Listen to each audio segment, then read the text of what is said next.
forms of energy going into the cell. You clearly have a new source of power, new source of energy.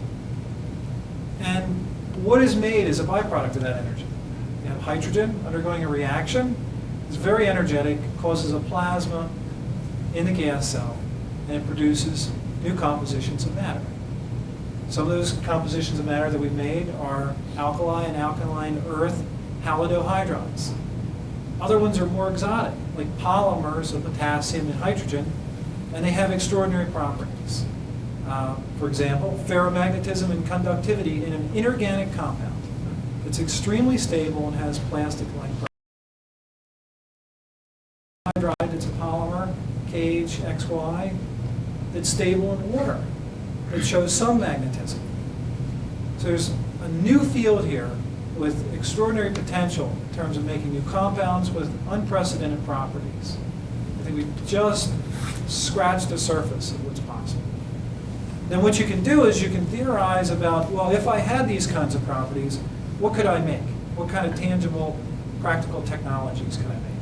Well, one thing you can make is a new type of battery, and batteries are very much in everybody's minds these days because they're looking for a replacement for the internal combustion engine. So, for example, I'll show you one type of design of a battery. To do that, it's pretty obvious from the properties of these different hydride ions. Now, I had one I showed you that had a peak at 22.8, which would be the 1/6, and Bala showed you a couple at around 36, 36.7 EVs, which would be the 1/8 hydride, or excuse me, around 36 EVs. And we have one that was at 68, which would be somewhere around the most stable hydride, the 1/16th, and that would be in the cage polymer. So that polymer actually had a couple different peaks in it. There could be the 6th, and also could be the 8th present, and there could be one at about the binding energy of the 1/16th, which is the most stable. So you could get some sort of splitting of the potassium band, and therefore you get unpaired electrons and you get ferromagnetism. That's never been observed before. You know, potassium hydride is quite diamagnetic, and it burns in air and reacts violently with water. And here you have compounds that are stable in water, stable to very high temperatures, plastic-like, conductive, and ferromagnetic. So you can anticipate very different properties from inorganics that you could never fathom before. Second thing, you can look at this trend and you can say, well, if I had a hydride ion of this type of binding energy in around 70 electron volts, then I may be able to combine that with a very highly positive cation. And I'd have something that would have great potential for a battery. The way that battery would work is you would first make the hydride that has that binding energy, and you'd put it into a cell, and you would create a compound like lithium with 2 of these hydride ions by applying a voltage. The voltage would be quite a lot higher than in ordinary cells. In fact, this would require 75 volts to produce, and it would have a potential 75 volts. Then it would take an electron, the LiH2 would get reduced to LiH, and the hydride would be released from the compound, would go through the salt bridge. In this case, this would be a solid state battery with a solid state salt bridge. And the anode reaction would be lithium reacting with the hydride and being oxidized and forming lithium hydride. So net, you have LiH2 plus lithium going to 2 LiH. The significance here is that, for example, in the lead oxide battery, you have lead oxide on the cathode, and you have lead metal on the anode, and they both react to form lead sulfate.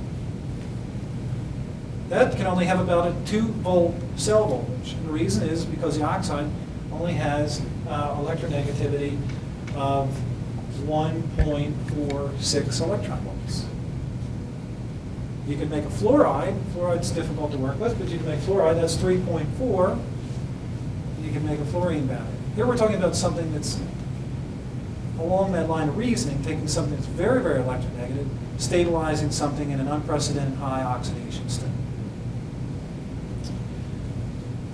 So, there are quite a lot of other technologies that you're going to hear about as we continue to develop and make new compounds and apply these reactions and this new process, and hopefully they'll find use in the commercial marketplace and solve some prevailing problems of mankind. Are there any questions? Yes. I would say, if you're right for all practical purposes, these materials are going to look like new elements. Well, there'll be several elements because you have a whole series of new elements. Right. Okay. Are you considering any investigations with regard to, say, toxicity? Well, if it has any biological activity at all, that would be very interesting because what medicinal chemists do is they always take a positive effect. For example, snake Well, what venom. I mean by toxicity, biological activities. Biological activities. It turns out that snake venom earns about $2 billion a year because it's a anti-hypertensive. Now, if you get bit by a snake, you can die because you get hypertensive. But if you take a little bit of it, it's actually good for you. So there are ways that if they do have biological activity, you can produce a medicinal substance that may even have properties you can't produce by any other means. So, and then there are other ways that if there's something that is damaging to the environment, look at any chemical plant. There's a lot of nasty stuff in chemical plants, and there's ways of handling it. So I don't really see that as a showstopper. Well, no, but it would be somewhere along the line, especially if you get into large-scale energy production, you have to consider that what you're generating will be a byproduct. Yes. You have to do something like that. Well, the good news especially is... if it shows some peculiar effect on... Well, the good news is there's probably about, conservatively, 100 million compounds that could be made from this. And the reactor is a completely closed system. In other words, if you start with electrolysis to generate your hydrogen source, there's nothing you have to put into it and nothing that comes out once you have enough water to run for the duration of your run. And what you end up with is a solid substance, which could have a tremendous economic value. So I see it, the chemical business is actually being more valuable than the energy business. In fact, I've got 15 more minutes to go into that. So when you mention your snake venom Yes. metaphor, does that mean That's an angiotensin there's virtue II. in snake oil?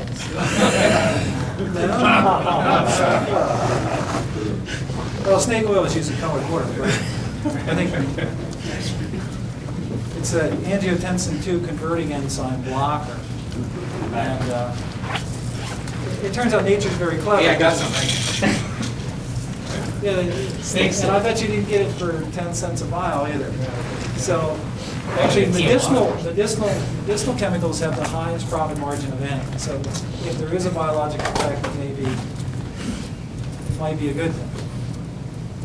So, in terms of the breakdown in the, let's see if I have, here we go. So, here would be a combined power generation system chemical plant.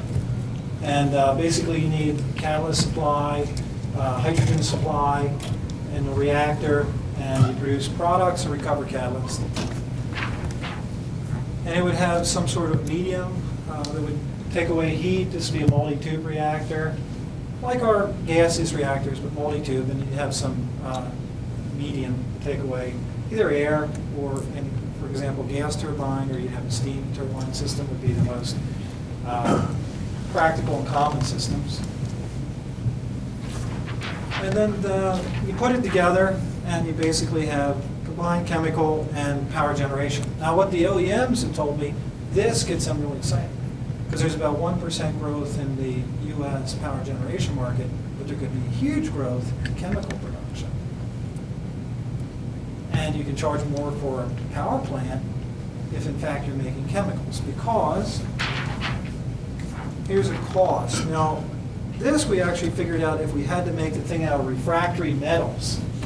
We're actually finding out that operating at very, very high temperatures and using those type of metals is actually quite impractical and quite unnecessary. It actually works better with conventional materials like cast alloy, stainless steel, and it works very well in this ideal temperature regime. Like we talked about, Nelson had his cell that you could see light coming out of the cell as you change different parameters. 700 degrees centigrade is a very good operating temperature. In that case, the price of the reactor is cut down dramatically, about a tenth of that. So all in, you can build one of these power plants for about, combined chemical power plant, this is a 100 megawatt unit, for about $25 million. And that would produce, figuring out how much energy is released in 100 megawatts over a year, that would produce 200,000 batteries. And this would be a battery that would take a car, like this 1/16 Hydride ion battery, 1,000 miles on a charge. It would have more horsepower than a conventional battery, and you could make about 200,000 of those a year. If you got $1,500 a battery, that would be $300 million in revenue from chemical production. And at 3 cents a kilowatt hour, this particular plant would make you $23 million a year in electricity sales. So it practically pays for the plant the first year, plus you get tremendous chemical. So actually I see chemical as a more lucrative business, and then if you get into exotic materials like this, it can be very, very valuable. In fact, semiconductor industry is very interested in our chemistry, because as you say, it will enable new properties in materials and processes and fabrication techniques that have pretty much have a finite limit right now. And this could go beyond that in terms of getting density of circuits and things like that. So I think it's good. There's a very bright future for chemistry using this technology. I think there's a bright future for power generation too.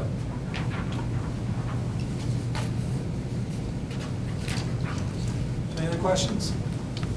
Yes. You mentioned earlier on the hydride, you didn't quite establish the stoichiometry. You got the X and the Y. Well, we're not going to tell you the stoichiometry. All right, then let me ask you this. Yes. If you won't tell me this either, but the thermodynamic heat of formation of those. Thermodynamic heat of formation. In other words, how many kcals per mole? Well, I can tell you what we can do. We can weigh it. I mean, we can determine this easily. It's not. We can determine it easily. We can weigh it. We can do the TOF sims, and it's got an enormous peak around 68 electron volts. And we can determine how much energy there is in 16 electron volts times the weight, and that'll tell us how much energy it Yeah, took. but I know power bombs, oxygen. What's that? Power bomb, calorimeter. That's the kind of what. We could do that. We could. Uh, We could do DSC and DGA and all these different things. We've done it in the past. What it tells us, it's different than the starting material. So really, you know, whenever you find a new material, and I'll give this to everybody, because I hope everybody in the world's working on this next week or even tomorrow, because I think everybody should. I think if anything that's happening in the world that's exciting, this is the biggest thing that I could even, not that I'm biased or anything, but I think it's hugely important. And I'll tell you what you need. NMR, TOF sims, XPS are your main instruments.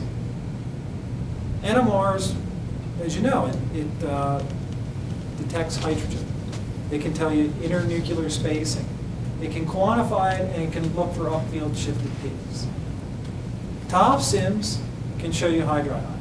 So irrespective of whether you can thermally decompose it or not, and you should do that too. You should do thermal decomposition and then analyze the gas that comes off, the hydrogen gas. But that won't pick up all the hydrons because some of them are stable to thermal decomposition. So NMR and TOF sims will tell you the hydron. The XPS will give you the binding energies. And then if you want absolute chemical structure, you make it pure and do neutron diffraction. But you still, are trying to propose theory which is completely in violation of quantum mechanics. That's because We know. quantum mechanics is wrong. The quantum mechanics says there's never been any theory that has had any success record comparable to quantum mechanics. That's absolutely not true, What hasn't? because quantum mechanics is totally non-testable. Every aspect of quantum mechanics is based on a hypothesis that H psi equals E psi that can't be directly tested. It gives you an atom. It cannot even explain why scattering from hydrogen is neutral.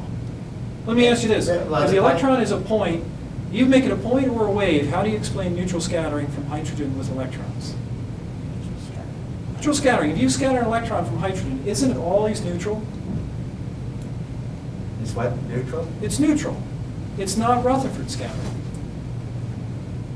So let me ask you this. Well, it's If the scattering against the electron is charge a point, distribution. if it's a point, how can you have another point come in and scatter off of that point and act as if it's totally neutral? What's the point?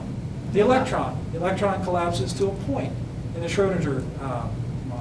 The hydrogen atom is the point. The electron is. It's a point. That's why Well, they renormalize it. Basically. Because it have infinite energy in its field. Basically, quantum mechanics is a set of rules. It's a bunch of postulates, It's a set of- universal it's a set of particles, rules multi-dimensions, a That's lot of right. ad hoc, add-on stuff that can't be directly tested. It's This a- is all it's a- based on direct testable physical Now, laws. it is a set of rules. And I'm not going to argue with you about quantum mechanics in this meeting. Okay. Is there any chemistry questions? Well, chemistry is quantum Quantum- mechanics. No, quantum mechanics is an ad hoc, postulated theory that can't be directly testable. It is testable because it explains It chemistry. is not testable. You tell me It explains the you can test structure of virtual atoms, particles, molecules. spooky actions at distance, multiple dimensions, and all these polarizations of space and all these crazy things are added into quantum mechanics to make it work. It is not a physical theory, it's Those a are part of- mathematical theory. Those, all the things are part of quantum mechanics. That's for another lecture. What's the largest net power output sustained in time from a given experiment that you've done? That's a good question. Well, I'll say this. We're working on ways of quantifying it in real time, because the issue with measuring heat is you always have thermal resistance. So if you have any kind of excursions, they're dampened out by the thermal inertia of the system. So the way to really tell how much power you're getting from an identical set of conditions, I think, is ultimately going to be with the spectroscopy. And we're working on setting up a system to do that. Is there an answer to the question that was asked? I'll say this, what's in the public record is that in terms of validation that we posted on the web was the Penn State study where we get about 50 milliwatts per cc at 573 degrees Kelvin. That represents, on their in terms of their interpretation of data, 2 orders of magnitude the energy of burning the hydrogen. So that is. And how large This is a small vessel. This is like 50 milliwatts this is per like cc. this is like a half watt to watt, microcalorimeter, but very, very carefully controlled in terms of energy balance and mass balance, and that is commercially viable. Now, what we wanted to do is go get higher temperatures and higher power densities, so we could go on to things like gas turbines. And this is what our ultimate goal is, something like this. Where you run the reactor around 700 degrees centigrade, vaporize the catalyst out of the catalyst reservoir, and have it react, heat the gas, and drive a turbine. And then have the turbine on the same shaft as the compressor, run the compressor, and you run a generator. And that's one system. This is just standard design. The only difference is we'd have to preheat the air by having a special heat exchanger so that the cells maintain temperature around 700 degrees centigrade. Now, I think we're going to, this isn't a lecture about heat. I only wanted to mention or show one. Well, no, but One- you mentioned one that power piece- is your target, right? Power is one of our targets. What we focused on the last 2 years is doing spectroscopy and chemistry because we see the future of this process in understanding the process itself. Once the process is understood, I think you can use it for power generation as well as chemical production. So, as you saw, we've screened every single element in the periodic chart that isn't radioactive or incredibly lethal or incredibly carcinogenic. Every single element. And a large number of compounds. And we have a very good database on what generates extreme ultraviolet light, and that translates on a one-to-one basis on how many chemicals we make. So now we have 4 power programs going. So we're going to focus and take the information we have from the UV light and the chemical production in terms of understanding the fundamental process, and then now applying that to power generation.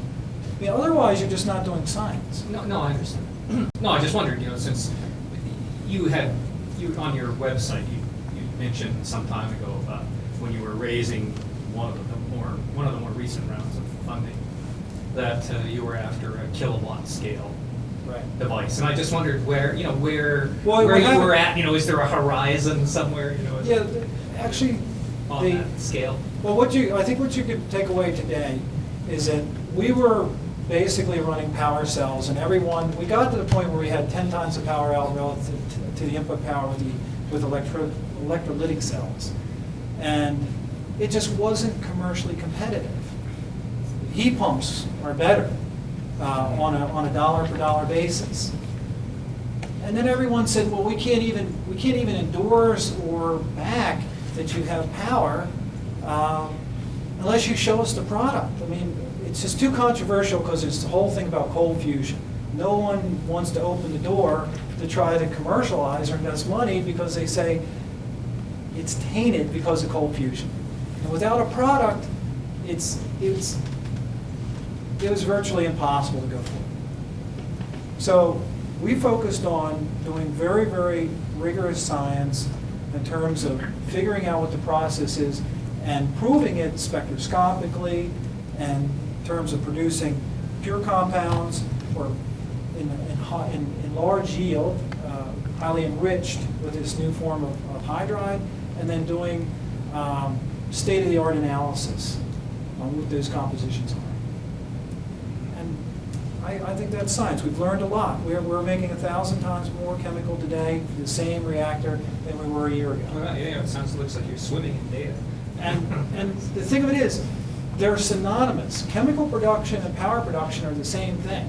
Like if you take, and this is what's really easy to sell people on power, because for some reason, people are really, really negative on heat measurements these days. And it's because there's been a lot of bad data put out there for cold fusion. I'll be frank about it. If you're ever going to make any progress, you just got to look at the problem and deal with it. There's a lot of bad data out there, and people, frankly, don't trust calorimetry. Even if you go to the best labs and use Calvé calorimeters, et cetera, they always say it's suspect. I've even had MIT Lincoln Labs scientists there getting 4.5 times power out, the total input power. No one would believe, even the people in the lab, and they were like the best people there. The problem is, they have to see the product, because it's just too controversial. Well, that's all of the people in the cold fusion field have primarily been doing the same thing for a long time, looking for the product. Right? They have a really good argument, because if you burn wood, you're going to get CO2, and you can measure the energy of CO2, and from its enthalpy of formation and its weight of how much you can tell exactly how much heat energy was released in that reaction. The other thing about burning is you see light. So what do? See, extreme ultraviolet light is more energetic than any chemical reaction known.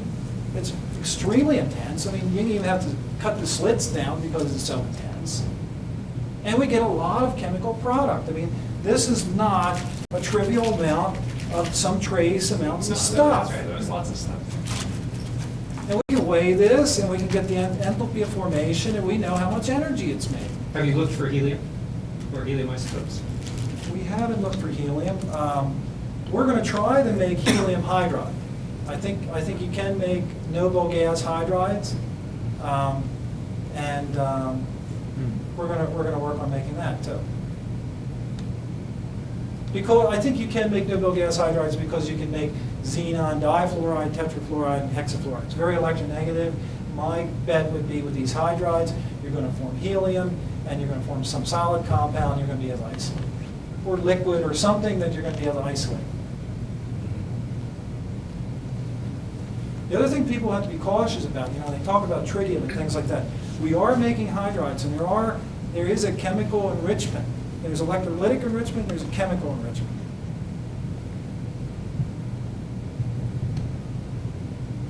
Any other questions?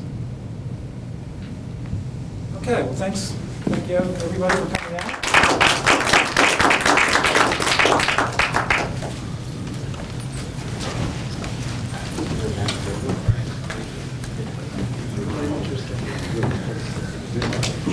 Very interesting. Thanks. Calvin's talking about going out for dinner. Yeah. I'm gonna want to eat something. I should talk to Akira. Maybe not a lot. What are your plans?